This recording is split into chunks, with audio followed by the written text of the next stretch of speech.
In this video we're going to explore how to do logging and also how to retrieve logs from a Docker based application. Now Docker forms an important part of a lot of modern software systems, and in this video we're going to demonstrate some of the logging features using an nginx container. We will see the docker logs command that you can use to retrieve logs, as well as some of the options that you can pass to that command. And we'll explore Docker logging drivers in this video, including the default driver, which is called JSON-file, and some of the other alternatives that are out there. We'll also see how to configure the log driver using the daemon.json file. And finally, we'll end the video with a quick discussion on some of the logging strategies that you can employ when you're using Docker for your applications. So let's dive in, and if you're enjoying this content, make sure to give the video a thumbs up and subscribe to the channel. Now, in order to demonstrate logging in Docker, we need to have an actual container on our system and generating logs. So the container we're going to use is nginx. Now we will leave a link below the video to the Docker Hub page on nginx, and this page is for the official image. Now if we scroll down, we are going to look at the section on what nginx actually is, and we can see that it's an open source reverse proxy server for HTTP and HTTPS protocols, as well as some email based protocols as well. And nginx can also function as a load balancer and as an HTTP cache, as well as a web server. Now, in order to work with Docker, if you're on Windows or Mac OS, you're going to need to download Docker Desktop. And this can be retrieved from this page here, and again we'll leave a link to that below the video. You can download it for Windows or other operating systems. Now once you've downloaded Docker Desktop, you can actually start that, and then you can run Docker commands on your host. And one of those commands is the docker pull command. So let's go back to nginx's Docker Hub page, and at the top right you can see this command, docker pull nginx. We're going to copy that, and I'm going to open a terminal. And in that terminal we can paste the docker pull command, and we can run that. And what that's going to do is it's going to download the nginx image from Docker Hub onto your system. Now I've already done that, but that's how you would do that. You would run the docker pull command. Once you have that, you can run a command called docker images in order to view all of the images that are on your computer. So you can see, as well as images such as memcached and MariaDB, I have an nginx image now, and that's what we've just downloaded from Docker Hub. Now the way Docker works is that you take an image and you generate a container from that image by running a command, and the command that you would typically use is a command called docker run. And we can pass some options to that. For example, the -d option will run the container in the background. And the D here stands for detached, so we're running the container here in detached mode. And as well as that, we can specify things such as a port mapping from the host, which is the computer you're running this command, into the container, which is of course what's going to be generated by docker run. So I'm going to add a port mapping from port 80 to port 80 in the container. And that's going to allow us to connect to the web server running in the container, the nginx server, on port 80. And there are many other options we can pass to docker run, but the final thing you need to pass is the name of the image itself that you want to spin up a container from, and that's the nginx image. So let's try running this, and we get back the container ID for the generated container. And because we're running in detached mode, we get back control of the terminal after we've started that container. Now at this stage you can verify that the container has been started with another command, and that's the docker ps command, and that is going to list out all of the running containers on your host. And you can see in this case we only have one, and that's the nginx container, and we get the container ID here on the left hand side. I'm going to copy that container ID. We're going to use that in the docker logs command that we're going to execute very soon. But just to prove again that this container is running, we can go back to the browser, and if we go to localhost on port 80 by default, you can see we get the nginx welcome page. So what we've done here is we've connected from the host system into the container which is running nginx as a web server, and that's returning this page to us. So we know that nginx is working fine, this container is running, but how do we view the logs that are produced by nginx? Now during its normal operation, nginx does produce logs for requests, that's called access logs, and also for any errors that occur in the operations. So how can we retrieve those logs from the container? Remember, this container is running, it's not happening on our local file system, it's running in the container. Now what I'm going to do is go back to the terminal here, and just to note, I am using Windows subsystem for Linux for this video, but all of these commands will work on any operating system. Now if we execute the docker command, we can see all of the possible subcommands that we can run here, and one of them is the docker logs command. And what this does is it fetches the logs from one of the containers that's on your host. Let's go to the documentation for this docker logs command. And as you can see, it shows the information that's logged by a running container. And we also have another command called docker service logs. And that command will show information from all containers that are participating in a service. And these commands will show the output logs just as they would appear if you ran the command in the terminal interactively. And by default, the docker logs command is going to look at what's being sent to standard output in the container, as well as standard error for any error messages. Now, before we go on, I want to try this command out. So let's go back to the terminal, and I'm going to clear this. And we're going to run the docker ps command again to get the container ID. And we copied that earlier on. Once we've got that, we can run the docker logs command and we can paste that ID in. And what that's going to return to us is the logs from the container. So the nginx container has produced these logs, and you can see at the bottom we have an HTTP GET request, and that was sent to localhost, and that's what we did in the browser. So if I go back to this browser and refresh the page, if we go back here and execute docker logs again, we can see we get another HTTP GET request. So anytime we have an access request here, we are getting the logs being printed when we run the docker logs command. So that's very useful if you have nginx as part of your service or your architecture. You can run the docker logs command in order to get information about the access requests as well as any errors that are occurring. So where do these logs come from in the nginx container? I'm going to refer to this BetterStack guide on how to view and configure nginx access and error logs. And this is a comprehensive overview of nginx logging. If you look at the sidebar, there's a section on locating the nginx log files. We're going to go to that section. And nginx writes logs of all of its events to two different files. First of all, we have the access log, and that contains information about incoming requests and user visits. And we also have the error logs, and this contains information about errors that were encountered while processing requests or other diagnostic messages about the web server. Now, on most Linux systems, these files will be found in the /var/log/nginx directory. So let's go to the terminal again, and what I'm going to do is I'm going to run docker ps. Again, we need this container ID. What I'm going to do is actually go into that container using the docker exec command, and we're going to create an interactive session in that container. So we need to pass the container ID in here, so I'm going to paste that, and then we provide a command that we want to run inside that container. I'm going to run the bash command, and that's going to give us terminal access within the container. Once we're in there, we can go to the var/log/nginx directory, and if we list out the files in that directory with the ls-la command, you can see we have two files, the access log and the error log. And notice this here, what this means is that we have what's called in Linux a symbolic link between the access log and the standard output stream. Now the standard output stream is located at /dev/standardout. What this means is that anything that's written to the access log will also be sent to this location here.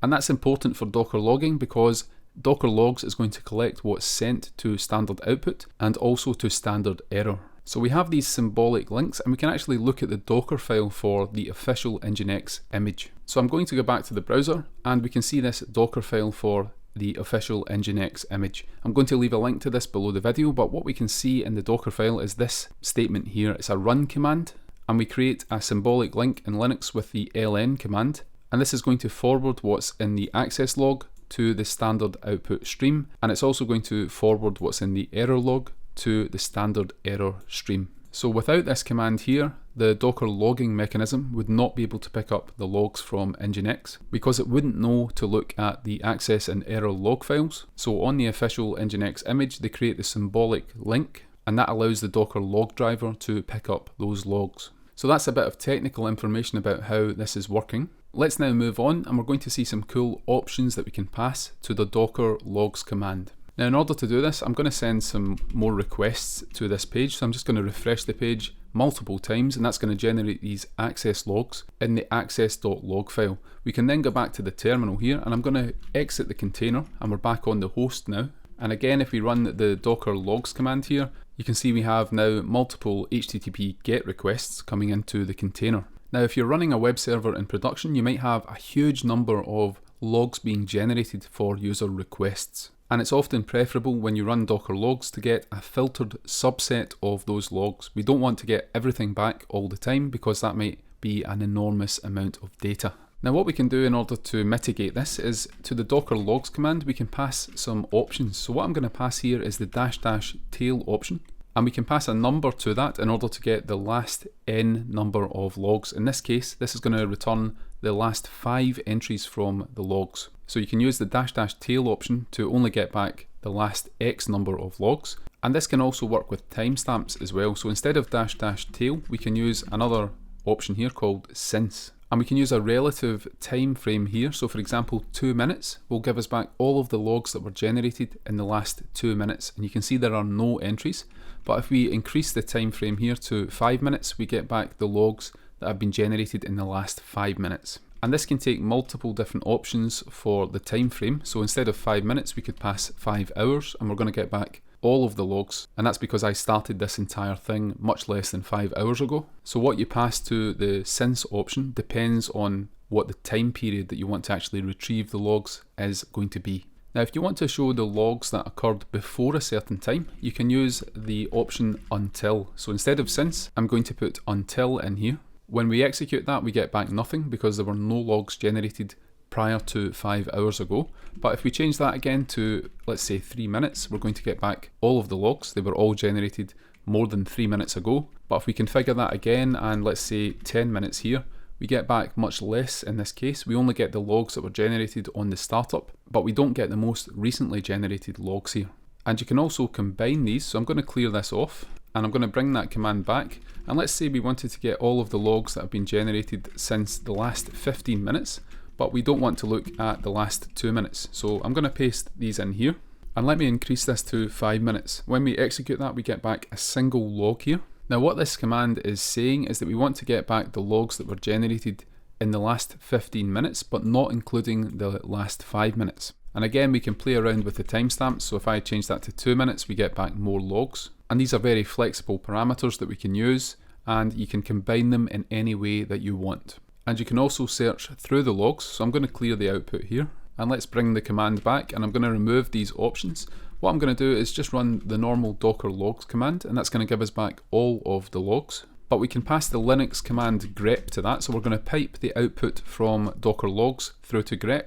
And let's say in our log file we want to find all GET requests. We could search for GET and we get back all of the HTTP GET requests. And you can see the highlighting in red here where we get that match. So we've demonstrated some options that we can pass to docker logs. We've seen the tail option, the since option, the until option, and also the ability to pipe the output to grep in order to search the logs for particular entries. Let's now move on and we're going to talk about logging drivers. Now let's go back to the BetterStack guide on Docker logging. And again, there's a link to this one below the video. On the left-hand sidebar, we're going to go to step 5 here on choosing a logging driver. So let's click that. And we're going to explain what the logging driver is within the context of a Docker application. So a logging driver in Docker, it's a mechanism that determines how the container logs are collected and processed.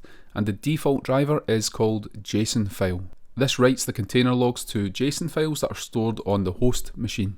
And if you're on a Unix system, you can find these files in the following directory. So we have this directory and you have the container ID, and the file is called containerid-json.log. That is where the actual logs that are generated are stored on the host system. Now, as I said, I'm on Windows, so what I'm going to do is bring up the file explorer here. And we can get access to the Windows subsystem for Linux file system by looking at the Linux option on the left hand side. And within that we have a directory called Docker Desktop Data.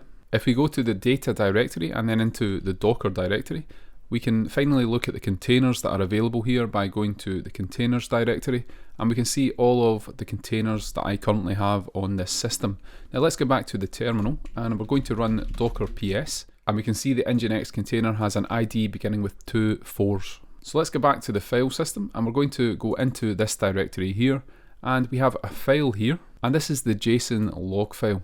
And if we open this file up, you can see the logs that have been generated from the container, and this is the location where they are stored on the host. So the logs are written to the host via this file, and you can see, for example, at the bottom all of these GET requests. Now this data is in JSON format because we are using the JSON file driver. Let's go back to the BetterStack guide, and you can see if we scroll down here, sample output for the JSON file driver, and we have keys in the JSON file for the raw access log entry, that's called log. We also have the stream that generated the log entry, as well as the timestamp. So if we go back to the file, you can see we have these log entries, and that's the raw log that was generated. We also have the stream, and in this case it's standard out, as well as the time. So that's the default format of the JSON file log driver in Docker. And note that with the JSON file driver, log rotation is not performed by default. So these logs are going to continue to accumulate over time. Now the key point for this section is that Docker actually supports multiple different log drivers. So as well as the JSON driver, we have a driver called none that will actually disable the container logs, and it will cause the docker logs command to stop producing output. We also have a driver called local, and that collects the raw log output from the container and it stores it in a format that's designed for minimal overhead. Now there are some interesting ones below. We have syslog and journald. So if you're using syslog, or maybe your Linux system is using systemd and therefore it has access to journald, you can use those drivers as well. And we also have some log drivers here for sending the logs to a log collector, a log shipper. And an example of that would be fluentd. And we also have some other log drivers at the bottom here, and these are going to send your logs across the network to cloud platforms such as AWS CloudWatch and Google Cloud Platform. So with Docker, you have the ability to use different log drivers depending on your needs. But the JSON file log driver, that's the default, and for a lot of use cases, that's going to be one of the best ones. Now we're going to look at this next section on configuring the JSON file driver. What we need to do in order to configure this is we need to look at a file that Docker uses called daemon.json. And this file is typically located in the /etc/docker directory. Now I'm going to put the locations on the screen now for Windows and Mac OS systems. The daemon.json file is typically located in a .docker directory in the user's home directory. Now I'm going to open up the Windows File Explorer and I'm going to paste that directory in here, and you can see it takes us to this .docker directory. And there's a file here called daemon.json. This is the one that we need to edit if we want to change the log driver settings. Now I'm going to open that in VS Code, so let me bring that up now, and you can see we have this JSON file, and this contains settings for the Docker daemon. And you can actually view this file on Docker desktop itself, so I'm going to bring that up. And if we go to the settings, one of the settings is for the Docker engine, so let's click that, and you can see the configuration here. This configuration is actually coming from the daemon.json file, and you can amend this, but as it says here, this can also prevent Docker from starting if you get something wrong, so use it at your own risk. Now what we can do is go back to VS Code here, and I'm going to add a configuration to this file. So let's add a new key and value, and it's going to be for the log driver. We're going to set that to JSON file. Remember, that's the default, but if we need to change it, we can actually change it in the daemon.json file. And as well as the log driver, we can also add some log options. And that maps to an object that contains some nested fields here. So we have max size, and we're setting that to 20 megabytes. And that's the maximum size of the log file before it's rotated. We also have a setting here called max file, and that's set to 5. And this determines the maximum number of log files that can be generated for each container. So if a new log file is created, that takes it beyond that limit. The oldest one is going to be deleted. And we also have compress set to true here, and that's actually going to compress the rotated files so that they take up less space.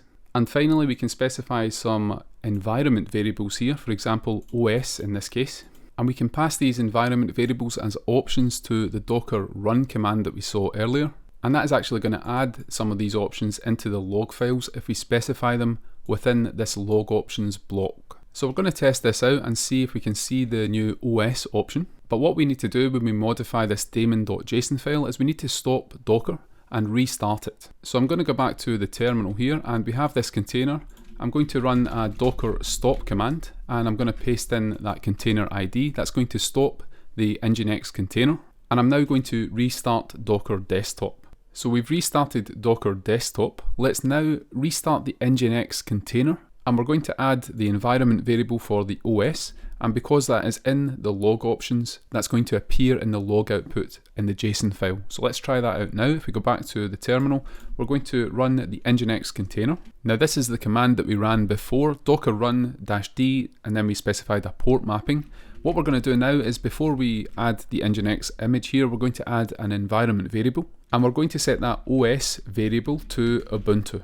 So let's run this, and we're going to get back the container ID, and you can see it starts with 75F. If we go back to the directory that contains all of the containers that we have this one beginning with 75F, and if we look at the log file for that, when we expand this, you can see we now have the OS attribute, the OS environment variable, added to the logs, and that is added under a key of attributes. And what this means is that we can add random environment variables and any other options to our log output, and that's very useful in applications for being able to search and filter through the logs for particular events and particular values. So if you need to add custom keys and values to your log output, what you can do is you can amend the daemon.json file, and to the log options block you can add any environment variables here, and that's then going to pass them through to the file when it generates that log output. Let's now finish with a quick discussion of logging strategies in Docker-based applications. I'm going to go back to the BetterStack article here, and what we're going to do is go down to the section on logging strategies, and that's section 8 in this guide. Now there are several ways you can aggregate, store and centralize your Docker container logs. The approach that we've used so far is to use a Docker logging driver, and in our case we've used the JSON file driver here. What this does is it writes to a local file on the host, so the host that's running the Docker daemon and the Docker service, the file system on that host is where these JSON file drivers are going to write the logs to. And that shouldn't cause many performance problems. It's not going to incur a lot of latency to write to the host. Now on the other hand, there are other options where you can send your logs to a remote host across the network, and that is generally not recommended. So for example, if you're sending to CloudWatch or Google Cloud Platform over the network, that can introduce latency on Docker when it's generating these logs and sending them across the network. If you need to do that, it's a better practice to employ a dedicated log shipper. And that can be something like fluentd that's going to read the JSON files that are generated from the JSON file driver. And then that separate process is going to handle transporting the contents to, for example, AWS CloudWatch over the network. Now, as well as having this Docker logging driver, we can also set up a dedicated logging container. A dedicated logging container is one that is designed to collect and aggregate logs that are generated by one or more other containers in a Docker environment. So if you have multiple containers, for example, that are all generating logs, what you can do is you can send those logs to this central service, which is its own container. And that container can be responsible for aggregation and perhaps sending those logs onto another location over the network. And one of the great benefits of this approach is that it will remove the dependency between the application container and the host. Another approach is to handle log delivery at the container level. So an example of this might be to install something like fluentd within the container that's running the application, or to use something like Winston Transport if you have a Node.js application. These will operate inside the same container that is running your application, but that does come with some drawbacks as noted in this final paragraph. So the main drawback to handling log delivery within the application container itself is that this can introduce latency to the application. So if you're using a synchronous delivery mechanism when you're sending your logs to remote servers within the same container that's running your application, that can bring about some latency. And one other big drawback here is that using log shippers in an application container is against the recommended practice of only running a single process per container. So if you have a Node.js application or a Python application, but you want to run your log shipper within the same container, you're going to have two different processes running in that container, and that's not considered to be a best practice when using Docker. And the final approach here is arguably the most complicated, and that's to use what's called the sidecar approach. And what this means is that every single container in your application is paired with a dedicated logging container. Now the main advantage to this is that the logging strategy can be tailored for each application, and it also offers greater transparency regarding the origin of each log entry. But on the other hand, setting up a container for logging for every single application container, that's going to consume more resources and it's going to add complexity to your system. So if you have a small to medium sized application, this might be overkill. It might not be beneficial to employ this approach. But on the other hand, if you're part of a large organization and you have multiple containers and perhaps you need to tailor the logging strategy very independently of each container, this can be an approach that might work. So those are 4 different approaches for handling logging in a Docker-based application. In future videos, we'll dig further into these concepts and we'll look at things such as how to centralize logs generated by Docker-based apps using services like Vector. And if you have any other suggestions, please leave them in the comments. And if you've enjoyed this video, please give it a thumbs up on YouTube and subscribe to the 𝗵𝗽𝗁 channel if you're looking for more of this type of content. Thank you for watching and we'll see you in the next video.